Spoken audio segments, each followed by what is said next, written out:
Okay, so after installing Kali Linux, we're going to proceed to installing the second machine in our lab. So the second machine is going to be Metasploitable. Metasploitable is another Linux machine. You can think of it as the opposite to Kali. So Kali is designed so that you can use it to hack into other devices. Metasploitable is designed so that you hack into it. So it's designed for people who want to learn penetration testing. It is designed so that it has a number of vulnerabilities, and we're going to try to use Kali Linux in order to hack into Metasploitable. You can download this from the following link.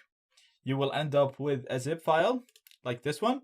So, sorry, not this one, like this one. So once you uncompress it, you'll get this directory. Double click it, and you'll see the following files. So we're going to create a new machine here in virtual machine, and I'm going to call it Metasploitable. And this is going to be a Linux machine. And I'm going to hit continue. And I'm only going to give it a gigabyte of RAM, should be enough.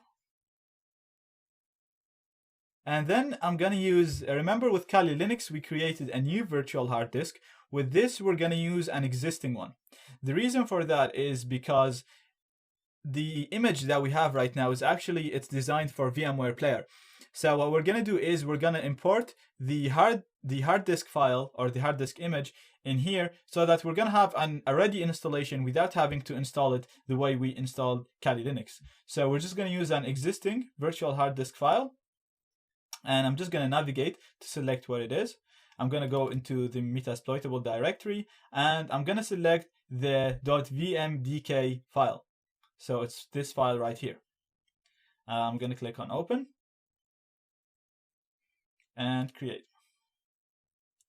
So we're going to start this machine right now. Okay, so the machine has run now. It's completely installed. As I said, you don't really need to install anything. We just imported a ready installation, a ready hard disk. So it's asking me for the username, and the username is msfadmin. And the password is the same, so it's msfadmin as well. And as we can see now, we logged in. Now this machine only has a terminal, as you can see right now. And it's giving you a warning that you should never expose this machine to external internet connection, because it is a vulnerable machine. It is designed to be vulnerable. Now, right now, it's only inside our lab. It's only installed as a virtual machine. So literally nobody outside our lab can access it. So this is a really good way of using it. Now this is it, the machine is installed. As I said, in the future, we're gonna talk about how we're gonna try and hack into this machine. Again, don't be intimidated by the terminal. We're gonna be using it a lot, and we're gonna learn how to use it step by step. So at the moment, we have this installed, and we're gonna move on to the next step, and we will talk about this once we actually need to use it in the future. So if you wanna turn off this machine, all you have to do is just type in power off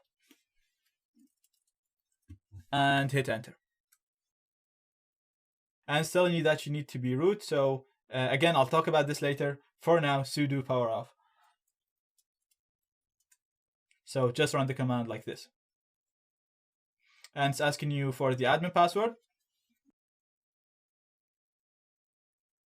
And that's it, it's going off now. And here we go, the machine is off.